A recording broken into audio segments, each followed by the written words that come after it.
And now back to What Happened Here with Rich Thomas, the former mayor of Mount Vernon, on 1460 WVOX.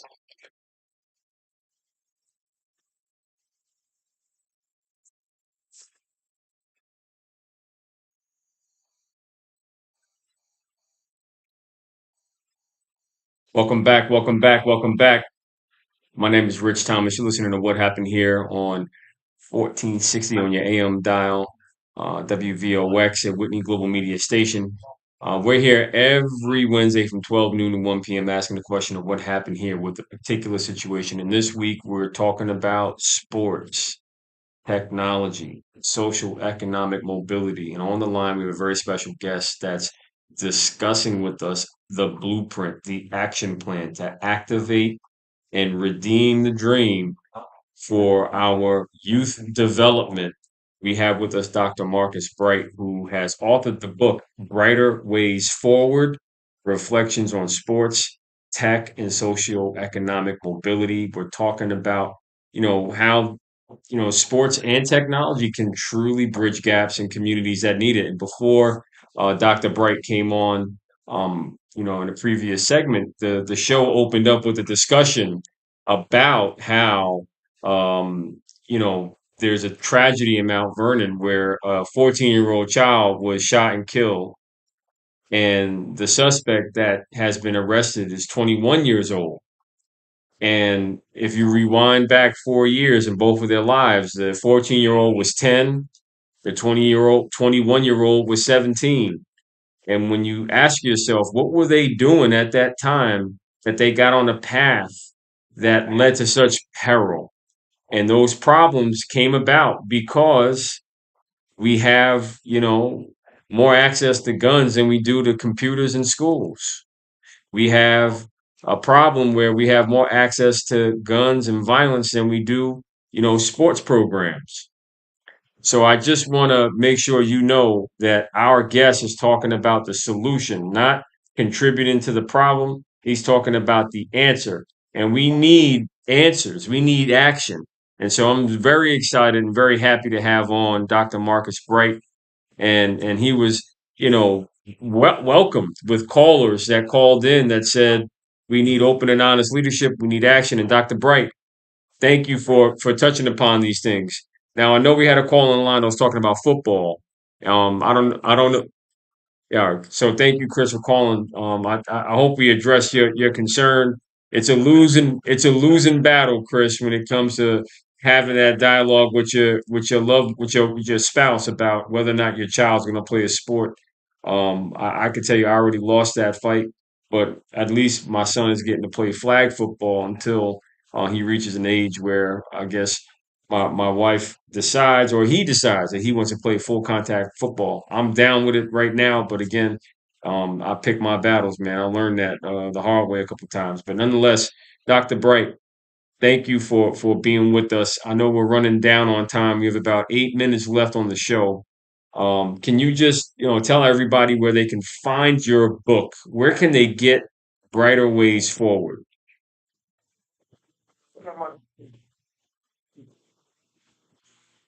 Or Marcus Bright. It'll come out. I'll be in person in person.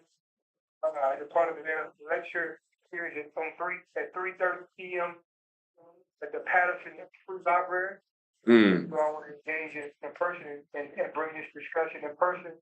But I just want to encourage all of you all to take a second. I love it.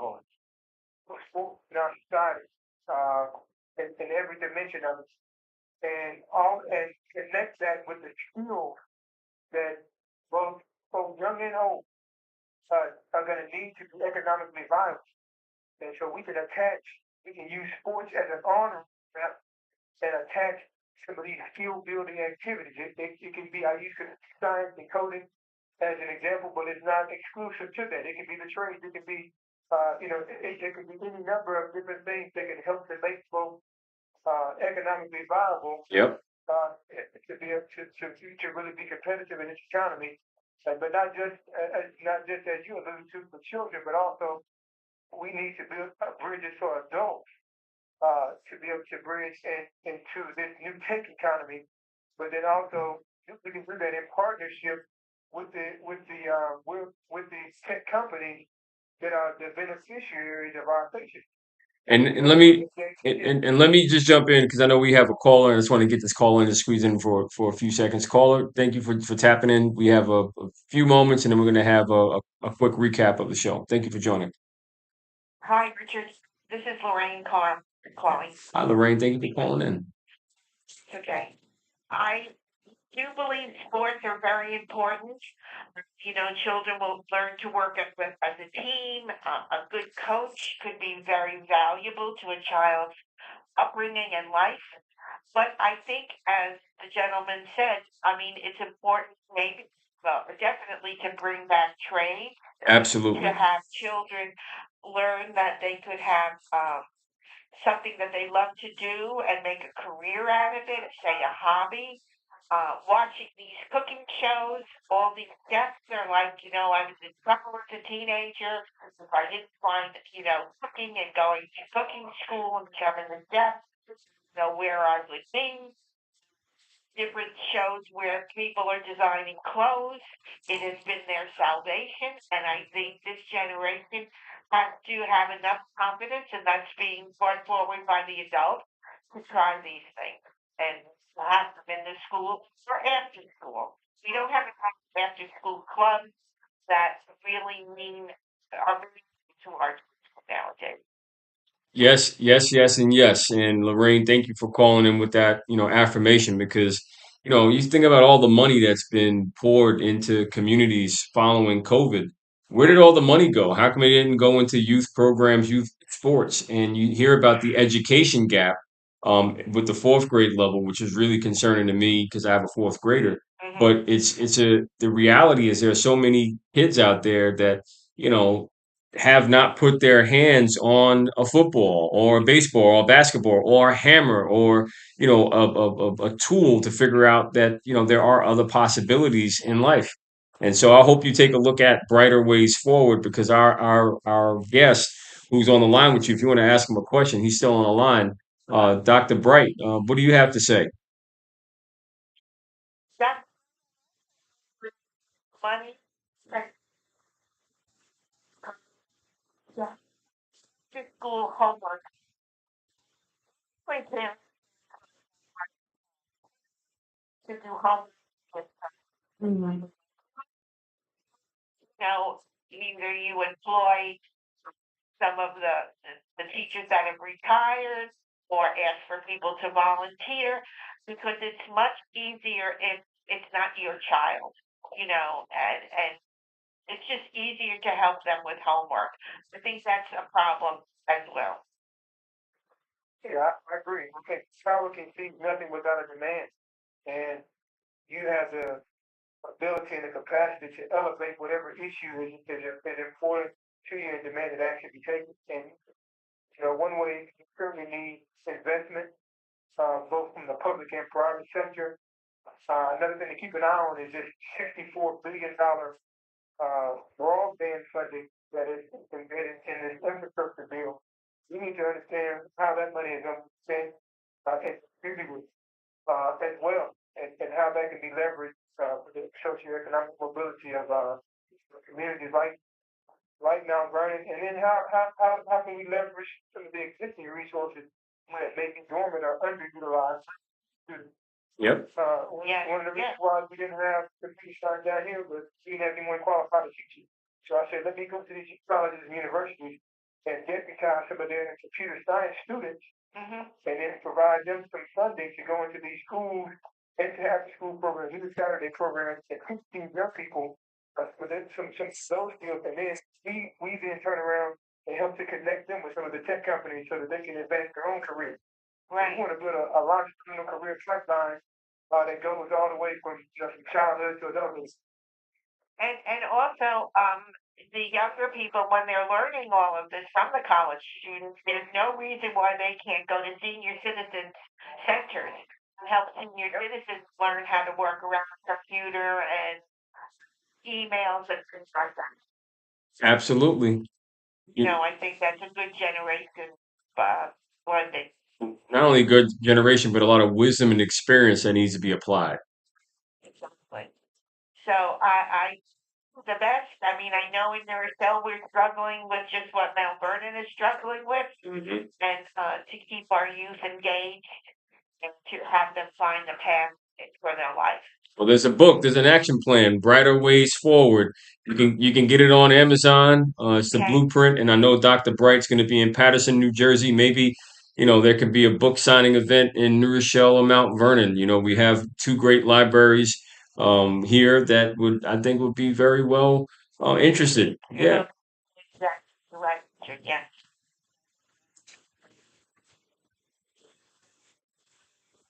All right. We'll work it out, and I'll reach out to some of the local professionals from Ben Gordon to Ray Rice, and see if we can get them to come and participate in the conversation about brighter ways forward. Thank you, Lorraine. So now, Marcus, Dr. Bright, we're winding down to the final minute. Do you have any final thoughts? Just want to let people know where they can find you, where they can find the book, so they can get their way. You spread that light so we can get brighter ways forward.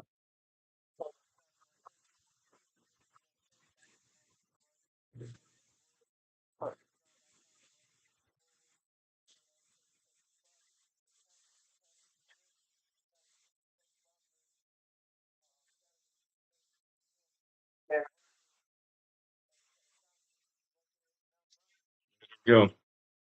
And we'd be looking forward to receiving you. Thank you, Dr. Bright, for joining the show. It's been a great discussion with you and all the callers that called in that added to the conversation. Looking forward to having you all come back next week where we're going to pick up on what happened here. Have a great weekend. Thank you.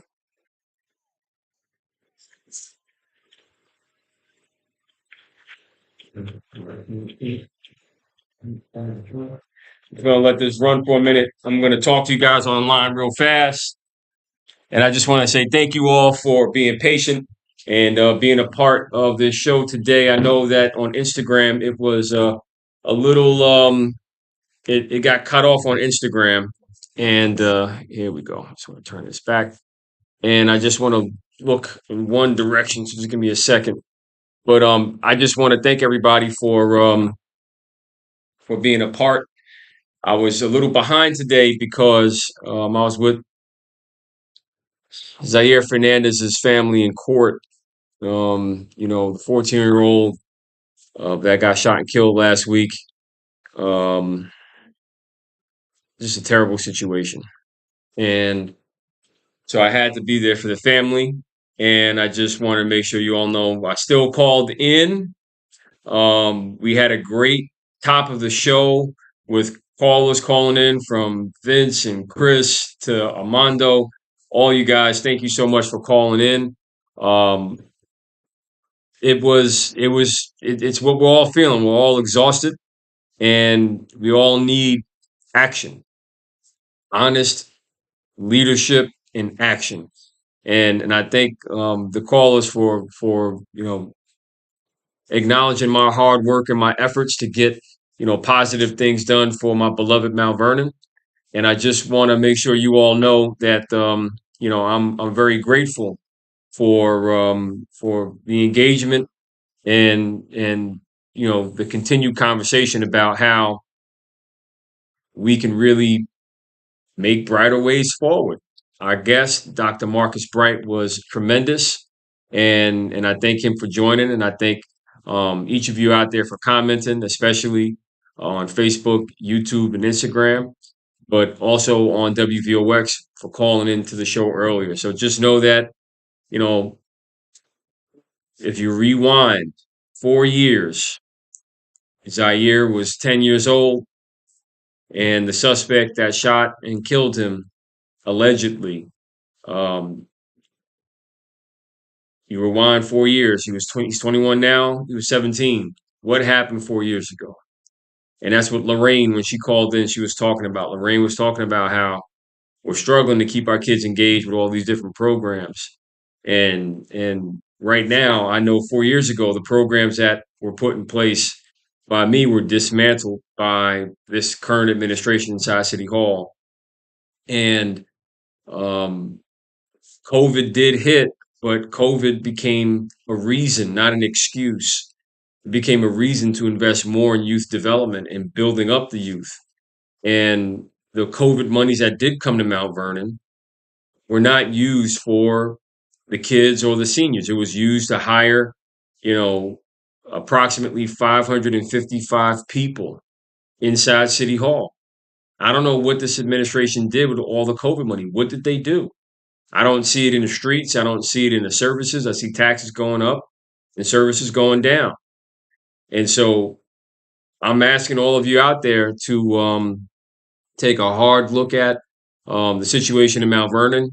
And if you in Mount Vernon can help me, I need your help right now. I need you to reach out to me and help me over the final couple weeks of the month of March and maybe first few days of April to not just pray, but to put those prayers into action because I need to help collecting signatures to get on the ballot.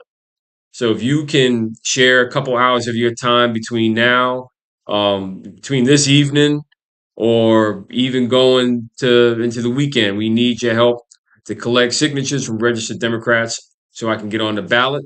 It's an all hands on deck situation. We know that the people that are enemies of progress, they want to stop us from stopping them from keeping Mount Vernon down.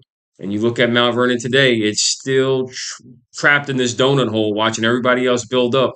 Even though we got the most money of all the communities around, Mount Vernon is still stuck in the mud because this administration has mismanaged everything.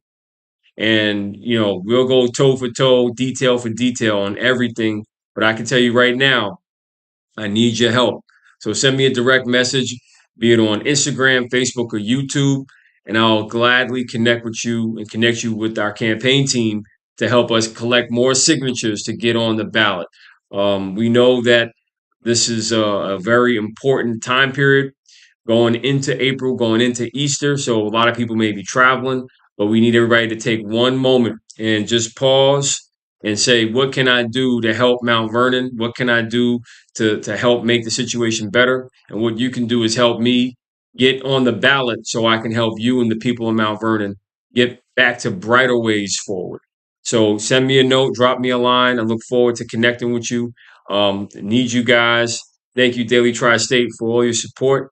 Looking forward to, not only pushing that out, but also pulling everybody in. We need your help these final few weeks to collect a few more signatures to make sure that, when they challenge us, they realize, that resistance is futile because the people are going to rise up and take back Mount Vernon, to give back Mount Vernon to the people. Thank you all for joining. I look forward to hearing from you. And